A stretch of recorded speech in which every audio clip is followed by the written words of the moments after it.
You blink, the warmth of a sunbeam filtering through the stained glass timepieces above you, a familiar comfort, painting kaleidoscopic shimmers across the ancient, polished floor of the Memory-Mending Museum. Each pane, a captured moment, hums with faint, resonant energy, a silent symphony of forgotten hours. You are an aspiring wonderwaker, and your heart, a restless clockwork mechanism itself, yearns to coax magic from the mundane, to uncover the hidden harmonies of this vast, sprawling archive of time. Today, however, your primary goal feels less like wonder-waking and more like delicate diplomacy. You need to move the grumpy Grumblesnitch plant without upsetting it further.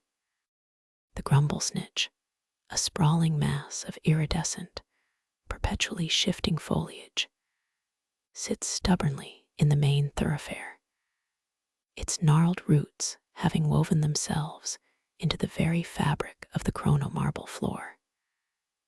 Its presence, a magnificent inconvenience, completely blocks the path to the Petal Patch playground, a place you know teems with the most vibrant echo flowers, magical flora that bloom with faint images and sounds of past events, often used for storytelling. And it's these echo flowers you desperately need, not for whimsical tales today, but for a crucial task. You lean closer, your breath fogging slightly on the cool, protective barrier surrounding a particularly vibrant cluster of echo flowers near the Grumblesnitch's base. These, you hope, hold the secrets to its temperament. The grandfather paradox compass, usually a steadfast guide through the museum's labyrinthine timelines, has been malfunctioning for weeks, its delicate needles spinning wildly, occasionally even reversing, leading visitors astray into unsettling echoes of alternate histories. One lost tourist recently spent an entire day convinced they were a pre-Victorian teapot, much to the chagrin of the museum's usually unflappable curator. Your theory, a whisper of intuition you've cultivated, is that the Grumblesnitch's unchecked growth is somehow exacerbating the compass's erratic behavior, its sheer temporal mass creating a localized ripple. To fix the compass, you believe you need to understand the Grumblesnitch, and to understand it, you need the stories it's absorbed, the echo flowers it's been exposed to. You trace the outline of a blooming echo flower with your fingertip, a soft, ethereal glow pulsing beneath its delicate petals. A faint, almost imperceptible image shimmers within, a tiny, almost translucent leaf unfurling, a whisper of sound like the first drop of rain on dry earth. Is this the Grumblesnitch's infancy? You need more, clearer images. You need the echo flowers from the Petal Patch playground, where the timelines are clearer, less tangled by the Grumblesnitch's grumpy influence.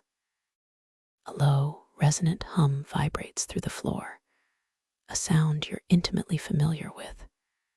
It's the warning rumble of the Grumblesnitch. Its outermost tendrils, usually a soft, mossy green, now twitch with an agitated violet hue.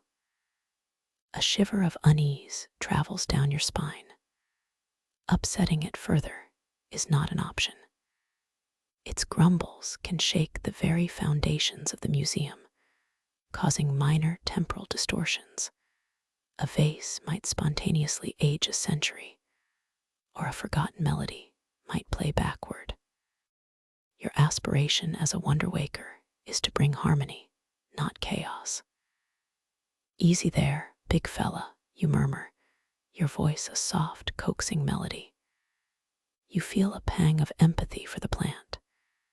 It's not malicious, just overgrown and deeply set in its ways. You understand that feeling, the stubborn resistance to change. A familiar voice, warm like the sunbeam, breaks your concentration. Still trying to reason with the botanical behemoth, wonder waker. You turn, a smile blooming on your face, genuinely happy to see Soren Skyweaver. He stands there, framed by a cascading waterfall of luminescent chronovines, his sky-blue tunic dusted with the faint glitter of stardust, a constant companion to his cosmic investigations. As an aspiring starlight investigator, Soren is perpetually intrigued by the grander mysteries, but he always makes time for your more grounded, if equally bizarre, challenges. You two are Clue-Crew cronies, bound by shared curiosity and an uncanny ability to stumble into temporal anomalies. Soren, perfect timing, you exclaim, gesturing towards the purple-tinged Grumblesnitch. The paradox compass is getting worse, and I'm convinced the Grumblesnitch is the root of it. I need to get to the petal patch echoflowers, but you trail off, indicating the impassable plant. Soren's brow furrows, his gaze thoughtful. He taps a small star chart embedded into his wrist cuff. The temporal fluctuations have definitely increased. I'm tracking a peculiar energy signature, almost like a localized time eddy, radiating from this very spot. It's interfering with my astral projections. My current theory is that the stardust hourglass, wherever it is, might be the only thing powerful enough to recalibrate the compass. But even its existence is shrouded in myth. The stardust hourglass, the legendary MacGuffin, rumored to hold the sands of creation itself, capable of weaving or unweaving timelines. You've only ever heard whispers of it. The stardust hourglass. That's quite a leap, Soren. For now, my focus is on the Grumblesnitch. If I could just coax it to retract, even a little, it would clear the path. You sigh, a wisp of frustration escaping. I just need to figure out its story, what makes it tick, or rather, what makes it grumble. Suddenly, a shimmer of movement in your peripheral vision. A figure emerges from a mist of iridescent spores that usually signifies the whispering willow wetlands. Zephyr Lumini, the Goobloom guardian, moves with a silent, almost ethereal grace, her form outlined by the soft, pulsating light of the gooblooms that cling to her robes. Her expression is usually one of serene dedication, but today it is etched with a rare severity. You speak of moving the Grumblesnitch. Zephyr's voice is low, resonant, like wind chimes caught in a gentle breeze. Yet there's an undeniable steel beneath the velvet. That is precisely what cannot happen, aspiring wonder waker. You feel a knot tighten in your stomach. Here it is, the central conflict. You knew Zephyr had a deep reverence for the wetlands, but you hadn't anticipated such direct opposition. Zephyr, you begin, trying to keep your tone even. The Grumblesnitch is blocking a crucial pathway, and I believe its unchecked growth is destabilizing the grandfather paradox compass. We have to address it. Zephyr steps closer, her eyes, usually the color of calm lagoon waters, now hold a glint of urgent concern. You fail to comprehend its purpose, its delicate balance. The grumblesnitch, in its current state, acts as a living resonator. Its roots, intertwined with the chrono-marble, absorb and filter the errant temporal vibrations from the malfunctioning compass, converting them into a specific frequency that is essential for the whispering willow wetlands. It is balancing the sound and light within the wetlands, protecting the fragile bioluminescent gooblooms, allowing the chrono weavers to spin their temporal silks undisturbed. Move it, and you risk shattering that balance. The wetlands would plunge into a cacophony of distorted light and sound, utterly destroying its delicate ecosystem. Your jaw tightens. This is the misunderstanding. Both of your goals, seemingly reasonable, now stand in direct opposition.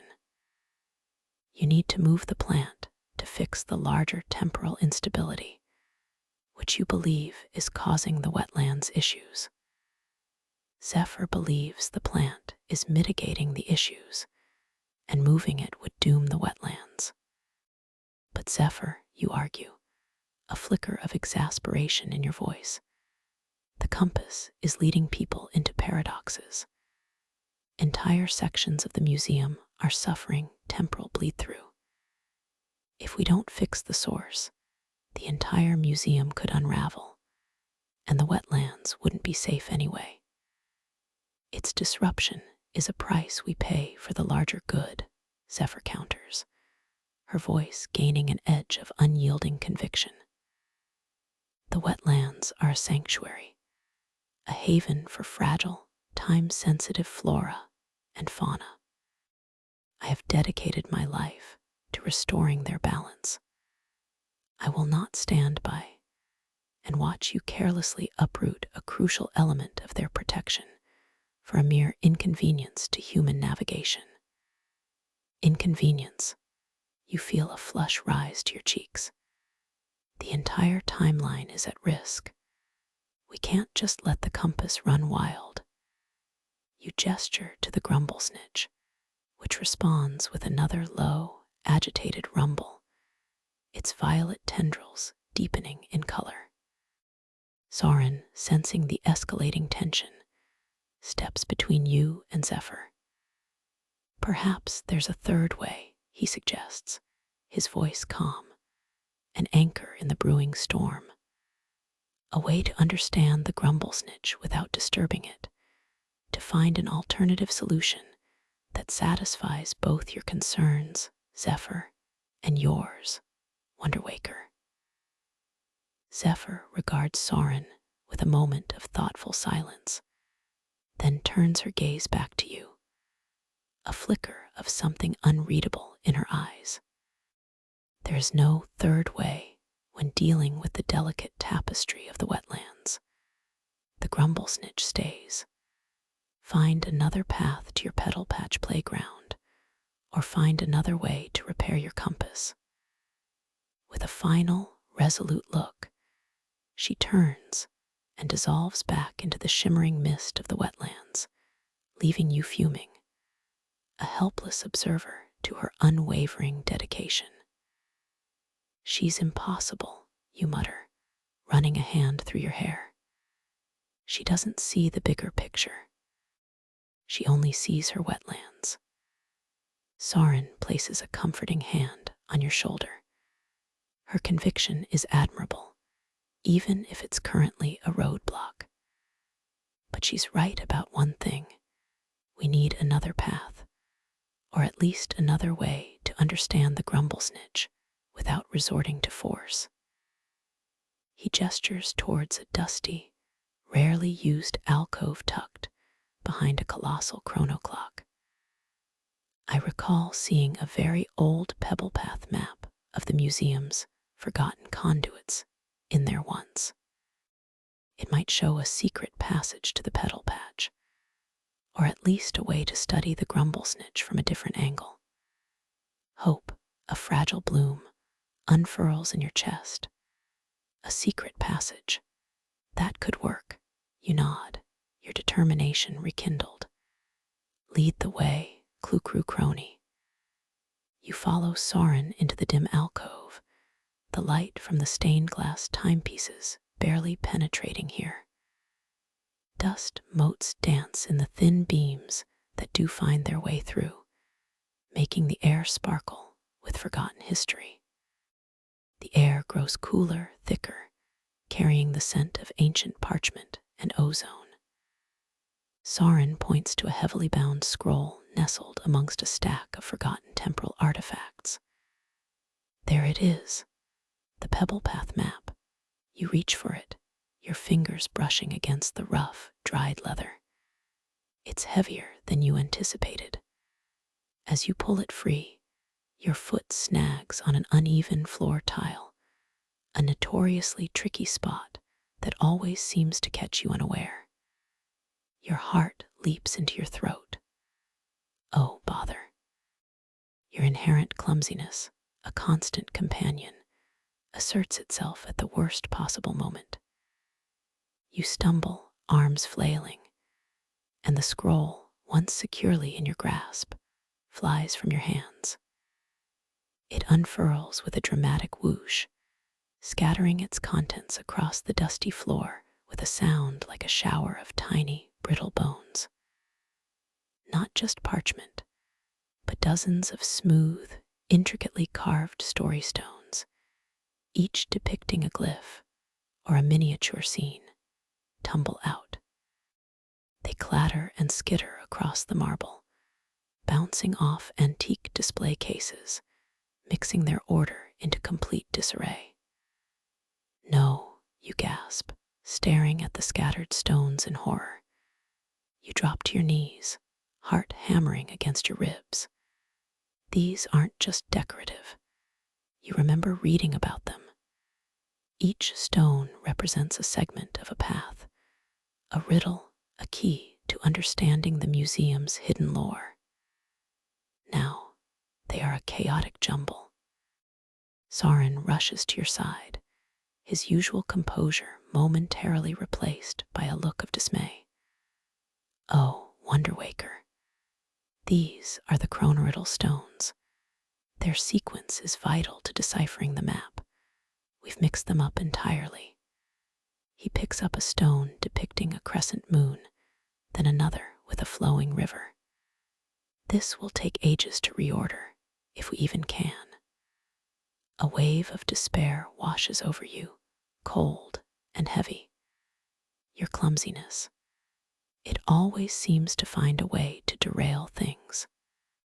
The very flaw you try to suppress, the one that once led you to accidentally turn the Rainbow River entirely purple for a day, a secret you still guard fiercely, has manifested again at the most critical juncture.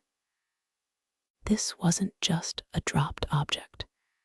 It was a scattering of hope, a fracturing of the very path you were trying to forge.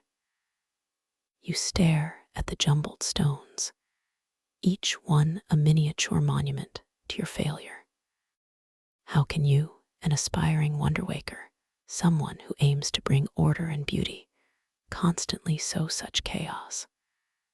The Grumblesnitch now seems an even more insurmountable problem, Zephyr's warnings ringing with renewed clarity. You feel the weight of your own imperfection, the sting of potential incompetence. You were supposed to fix things, not break them further. I'm so sorry, Soren, you whisper, the words tasting like ash. I always do this. Always. Soren sits beside you, not with judgment, but with a shared weariness.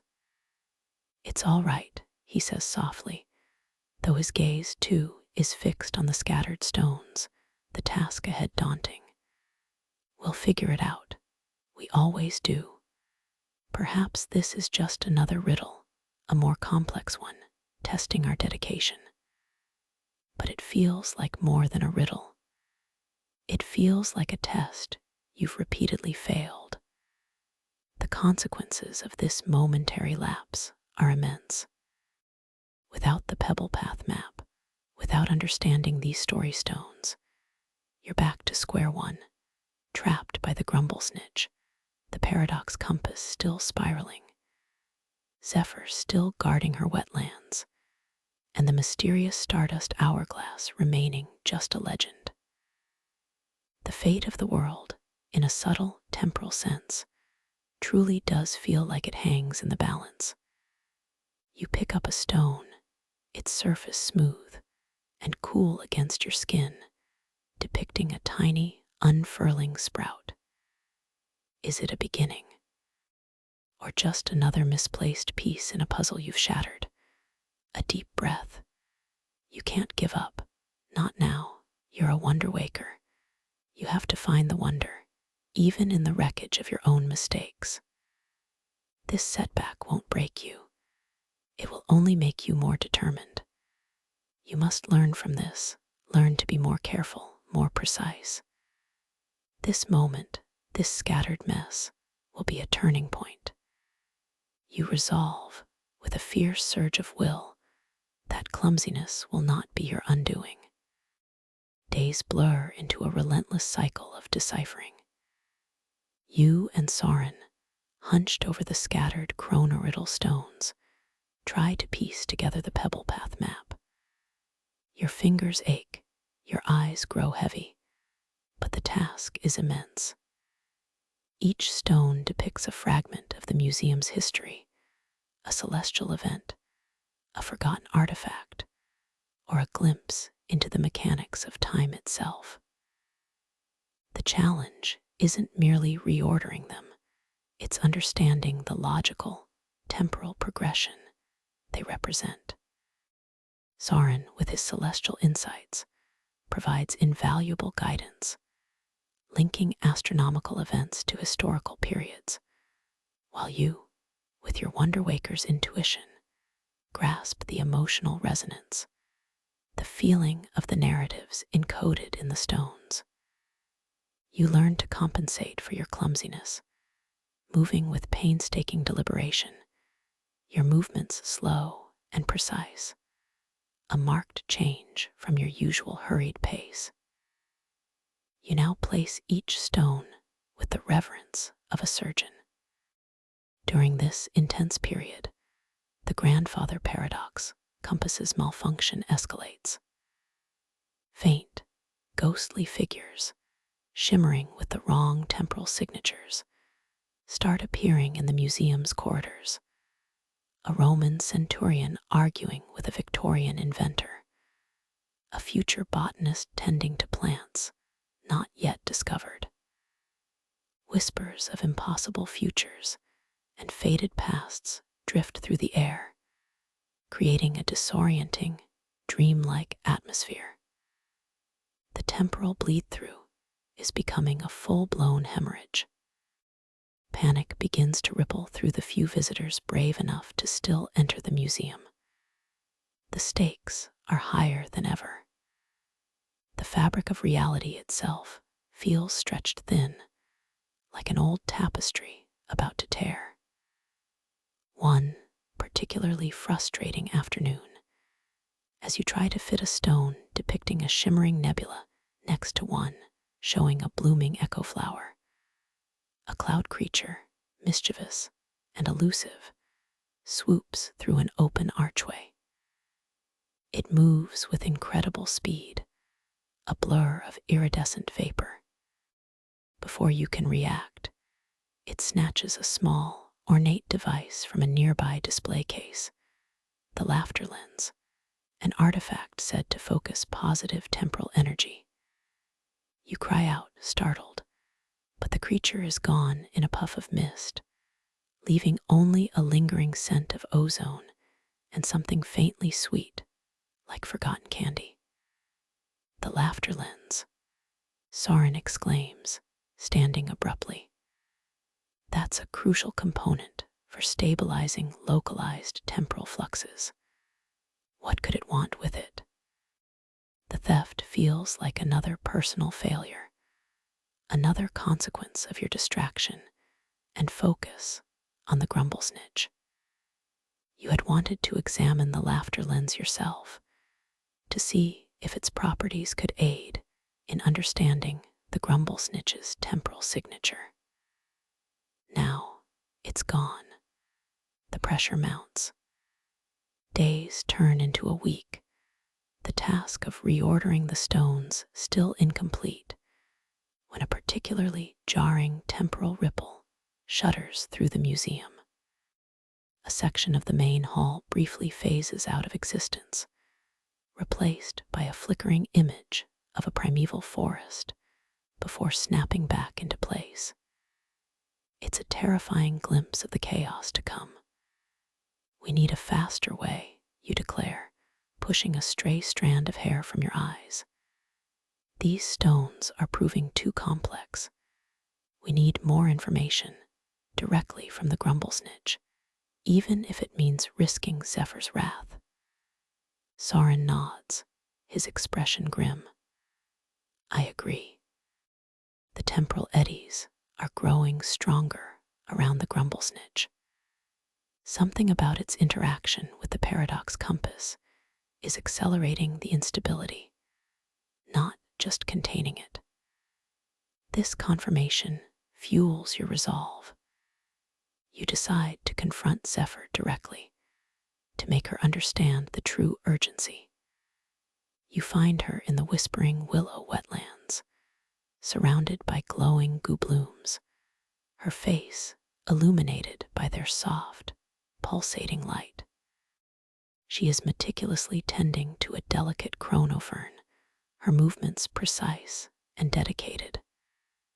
Zephyr, you state, your voice firm, the grandfather paradox compass is failing catastrophically. The museum is on the verge of temporal collapse. Your Grumblesnitch is no longer containing the problem, it's exacerbating it. We need to move it, or at least study it directly, to find a solution. Zephyr slowly rises, her gaze unwavering. And I tell you again, Wonderwaker, the wetlands are more fragile than your precious timeline. The Grumblesnitch is holding a specific frequency, a resonance that keeps the temporal ecosystem here stable. Disturb it, and the wetlands will be utterly destroyed.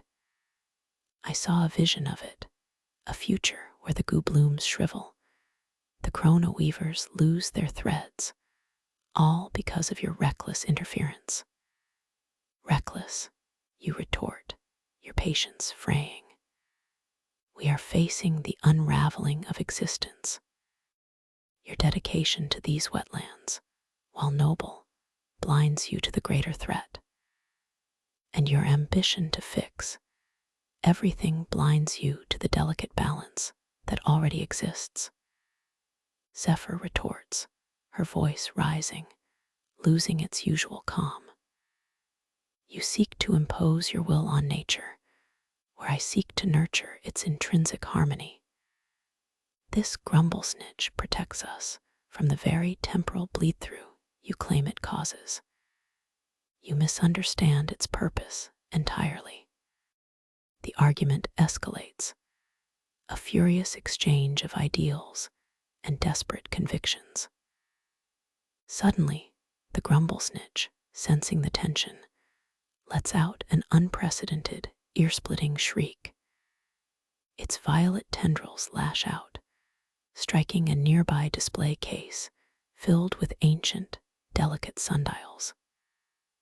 The sundials, instead of breaking, begin to rapidly cycle through different eras, their shadows flickering wildly, casting impossible time signatures across the wall.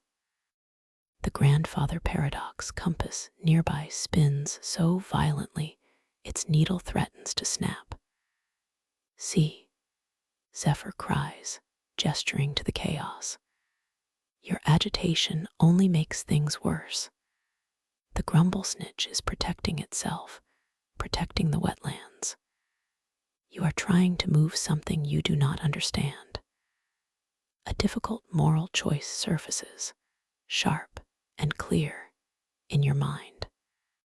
Do you continue to push, risking further destabilization, potentially irrevocably harming the wetlands in the short term for the chance to save the entire timeline? Or do you concede, letting the greater temporal chaos continue, hoping Zephyr is right, and somehow the Grumblesnitch will eventually right itself, saving the wetlands at the expense of untold temporal distortions elsewhere? The choice feels impossible. There is no clear right answer.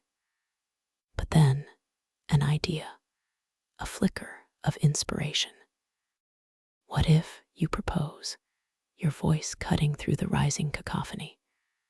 What if the Grumblesnitch was balancing things, but the temporal instability from the compass has grown so severe it's overwhelmed its capacity? What if its current state isn't a solution, but a desperate, failing attempt to cope? Perhaps the stardust hourglass is the only way to re-establish true balance. Zephyr falters, a flicker of doubt in her eyes. The stardust hourglass. The legend, the ultimate temporal artifact. The stardust hourglass is a myth, she says, though her conviction wavers. A story, not a solution. Soren believes it exists, and he's tracked a similar energy signature near the Grumblesnitch. You press, seizing the moment. What if the Grumblesnitch isn't just absorbing temporal energy, but is itself a key to finding the hourglass? Perhaps it's responding to its proximity, or its growing power, which is why it's become so agitated and overgrown. Zephyr looks from you to the furiously vibrating Grumblesnitch, then to the swirling chaos of the paradox compass.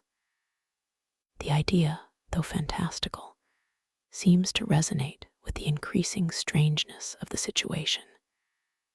If the stardust hourglass truly exists, she says slowly, and if it can restore balance without harming the wetlands, then it is something we both must seek. A tense truce is forged, born not of agreement, but of desperation. You and Soren explain the pebble path map and the scattered story stones. Zephyr, seeing the larger threat, offers her unique insights into the museum's forgotten lore, particularly its organic temporal mechanisms, things beyond Soren's cosmic charts or your Wonderwaker's intuition. Her understanding of natural resonance and growth patterns proves invaluable in reordering the chronoidal stones. Under her guidance, with Soren's astrological correlations, the puzzle begins to yield. Days later, with the last story stone clicked into place, the Pebble Path map finally reveals its secrets. It doesn't show a secret passage to the Petal Patch playground, but something far more significant. A hidden conduit, a seldom used temporal artery that leads directly to the core of the museum's power, a chamber known only as the Chronos Nexus. And at the nexus, according to a shimmering glyph, lies the stardust hourglass. The map also contains a prophecy. When the Grumblesnitch groans in paradox and the laughter lens weeps, the stardust hourglass must be reclaimed to mend the broken weave of time. The prophecy chills you. The Grumblesnitch is certainly groaning in paradox, and the laughter lens has been stolen. The race against time has intensified. Following the Pebble Path map, you, Soren, and Zephyr journey through forgotten corridors. past display cases filled with temporal echoes of forgotten civilizations, the air growing thick with the scent of ozone and possibility. The grandfather paradox compass, even more erratic now, occasionally points in impossible directions. But the map, combined with your shared knowledge, keeps you on track. The path leads you deeper into the museum, beneath the foundations, where the stained glass sunbeams no longer reach. The air grows heavy, charged with raw temporal energy. The floor beneath your feet hums with a low, resonant thrum. Here, the temporal bleed-through is more pronounced. You see fleeting glimpses of vast, empty futures and primordial pasts, shadows stretching and shrinking in impossible ways. Finally, you arrive at the Chronos nexus. It's not a grand chamber, but a cavernous, organic space, its walls shimmering with pulsing temporal conduits, like the veins of a cosmic being. In the very center, on a pedestal of petrified starlight, sits the stardust hourglass. It glows with an inner light, sands of pure, crystalline stardust slowly falling from its upper bulb to its lower. Each grain a silent, infinitesimal tick of existence. Its presence is awe-inspiring, radiating a profound sense of ancient power and delicate balance. But before you can reach it, a vortex of shimmering goo-blooms erupts, forming a barrier. Zephyr, her eyes narrowed, stands before it, her hands glowing with protective energy. "Wait," she commands, her voice echoing in the vast chamber. "This power, it is immense. Are we certain it is safe to touch? Are we certain it will not further destabilize the wetlands? Or worse, the entire museum in our haste?" You stare at her, a chill running down your spine. The final confrontation. It isn't a fight with fists, but a clash of ideals, of faith versus caution. "We have no choice, Zephyr," you exclaim, gesturing to the swirling temporal chaos that now truly threatens the very walls of the nexus. The paradox compass is failing completely. Time itself is unraveling. The prophecy was clear. The hourglass must be reclaimed. And what if reclaiming it is precisely what causes the ultimate destruction? Zephyr counters, her voice strained, a deep conflict visible in her eyes. "My purpose is to protect. My intuition, a lifetime spent understanding the delicate balance of temporal flora, tells me to proceed with extreme caution. This power could shatter everything we hold dear." She believes the wetlands, in their delicate ecological balance, represent the epitome of what needs protecting. You believe the wider timeline, the very possibility of any future, is paramount. Soren steps forward, his gaze moving from the hourglass to Zephyr, then to you. "Zephyr, your caution is vital, but the stardust hourglass is not merely a source of raw power. It is a vessel of equilibrium. The map showed it as a means to mend the weave, not tear it further. We have observed the Grumblesnitch's agitation. We have seen the paradox compass's despair. All signs point to the hourglass as the necessary counterbalance." You nod emphatically. "It's a calculated risk, Zephyr, one we must take. My role as a wonder waker is to find the harmony in the chaos, and sometimes that means embracing the unknown to prevent a greater tragedy. We need to trust the prophecy, trust the map." The air crackles with unspoken tension. The hum of the hourglass grows louder, more insistent, as if urging a decision. Zephyr looks from Soren's earnest face to your resolute one, then back to the hourglass. Her hands, which had been generating a shield of energy, slowly lower. Her resolve, though still present, is softened by the undeniable urgency of the situation and Soren's calm logic. Very well, she concedes, her voice barely a whisper. But if this goes awry, Wonderwaker, the responsibility falls to you. A heavy weight settles on your shoulders, but also a surge of relief. You nod, acknowledging her trust, her concession.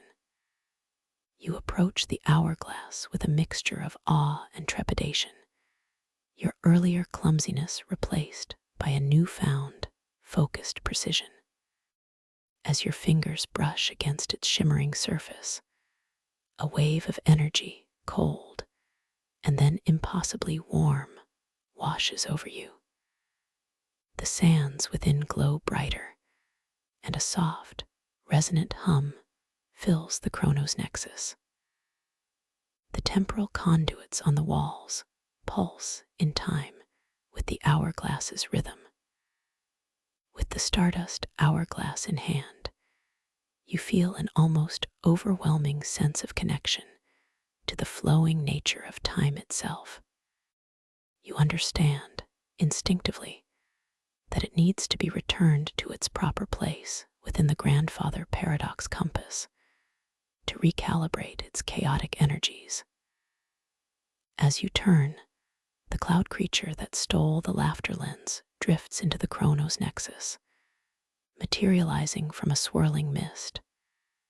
It's not menacing, not hostile. Instead, it seems anxious. It hovers, holding the laughter lens, which now glows with a faint, uneasy purple hue. You exclaim, surprised. Then a sudden realization hits you. The purple tint. It's familiar, too familiar. The cloud creature, as if understanding your unspoken question, projects a series of images into the air. A river, shimmering with impossible, vibrant purple. Then, a scene of confusion, of small, aquatic creatures struggling in the strange hue. Then, the cloud creature itself, trying desperately to siphon away the lingering tint, trying to purify the water. It was trying to clean the river of a strange, lingering purple tint, a tint you recognize from your past mishap. Your blood runs cold. The Rainbow River. Years ago, your secret, your carelessness. You had accidentally turned the Rainbow River entirely purple for a day, a youthful blunder with a forgotten experimental dye.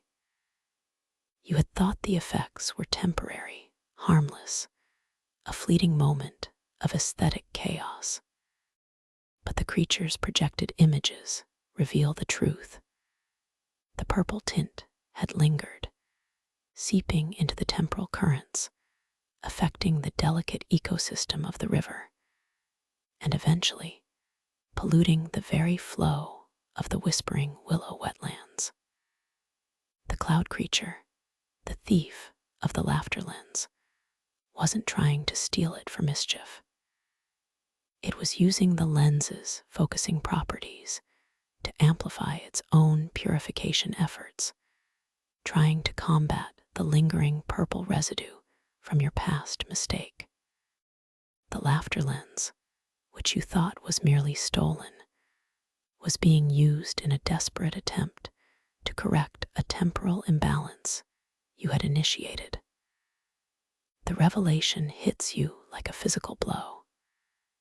The entire story, Zephyr's fierce dedication, the perceived conflict, the Goobloom guardian fighting to restore balance.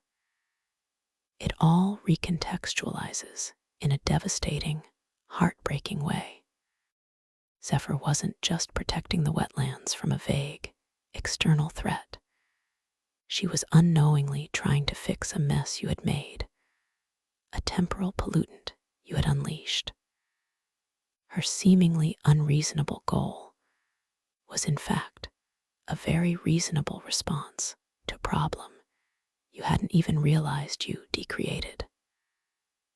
Her fierce protection of the Grumblesnitch wasn't just about its current state, but perhaps an instinctual response to a lingering, unseen poison. You look at Zephyr, who stands frozen, her eyes wide as she too comprehends the cloud creature's silent confession. The air in the Chronos nexus feels suddenly thin, suffocating. The shame is overwhelming. Zephyr, you choke out, your voice hoarse. I'm so sorry. The Rainbow River, it was me. I didn't realize. I thought it had all cleared. Zephyr stares at you, her face a mask of complex emotions, shock, disbelief, a dawning understanding that blends with a touch of profound weariness. The anger isn't there, not yet, replaced by a quiet, almost painful comprehension. Her dedication, her life's work, had been subtly undermined, not by some grand temporal villain, but by a clumsy, well-meaning wonder waker's forgotten mistake. You turned the Rainbow River purple, she asks, her voice barely audible, filled with an echoing grief. That explains so much. The strange temporal resonance in the goblooms, the muted light, the altered sound frequencies. I thought it was the compass. I thought it was the Grumblesnitch reacting to external forces. All this time, it was a ripple from you. Soren steps forward, placing a gentle hand on your shoulder. It was an accident, Zephyr, a long-forgotten one. She couldn't have known the far-reaching consequences. Intent does not absolve impact, Skyweaver, Zephyr says, though her gaze softens slightly as she looks at you. But understanding changes things. She looks at the cloud creature, which now gently offers the laughter lens towards her. You tried to help, all of you, in your own ways. A new understanding dawns upon you. Zephyr isn't just a guardian, she is a healer, mending the subtle injuries to the temporal ecosystem. And you, in your quest to awaken wonder, had inadvertently caused a profound disruption. Your clumsiness wasn't just a personal flaw, it was a force that echoed through time. The stardust hourglass pulses in your hand, a quiet reminder of its purpose. It's not just about correcting the paradox compass, but about restoring true balance, about setting things right. And a significant part of setting things right now includes acknowledging your own role in the current disarray. I need to use this, you say, looking at Zephyr, a new humility in your voice. Not just to fix the compass, but to truly cleanse the temporal flow. To undo my mistake as much as possible. Zephyr slowly nods. Then do it, Wonder Waker.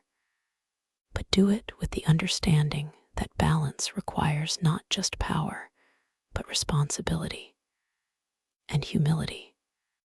With a deep breath, you carry the stardust hourglass back to the grandfather paradox compass, which now sits dangerously near the Chronos nexus, its needles spinning so frantically they blur into a vortex. The temporal bleed-through is escalating, the museum walls flickering in and out of existence. You carefully, almost reverently, place the stardust hourglass into the central recess of the compass. there's a brilliant flash of starlight, a wave of shimmering energy that washes over the entire Chronos nexus. The sands within the hourglass accelerate their fall, then slow, settling into a perfect, rhythmic cadence. The grandfather paradox compass immediately stills, its primary needle swinging gracefully, purposefully, and pointing directly to the stardust hourglass itself. Now, its integrated core, its secondary needles, which track various timelines, settle into their correct, harmonious positions. The temporal bleed-through ceases. The flickering walls of the museum stabilize.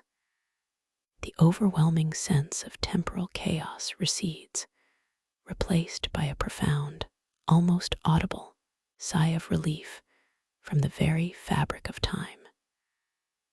The hum of the hourglass resonates through the nexus, a lullaby of balance.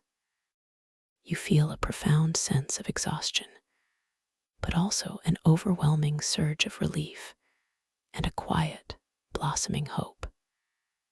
You had faced the ultimate temporal threat, confronted your own flaws, and found a path through the impossible.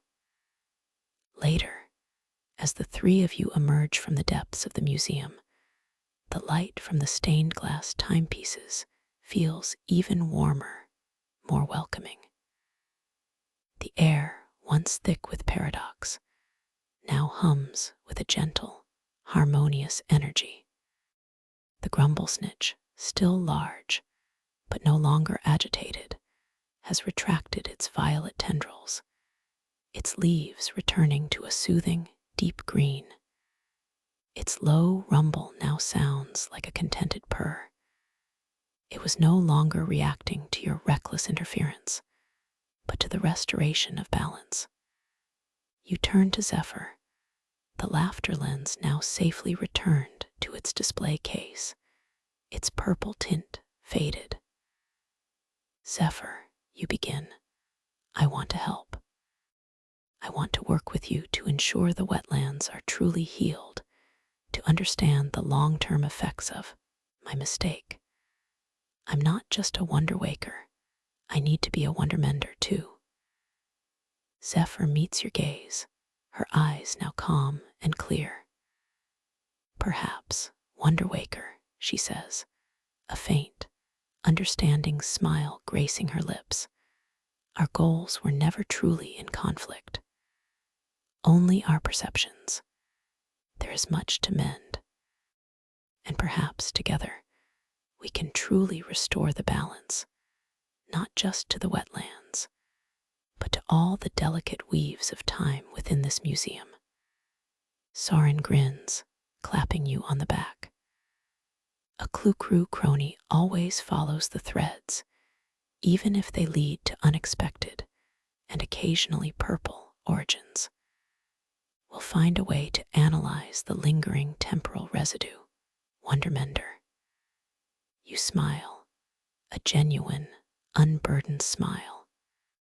You are still a bit clumsy, prone to knocking things over, but you are also an aspiring wonder waker who has learned the profound lesson of humility and responsibility.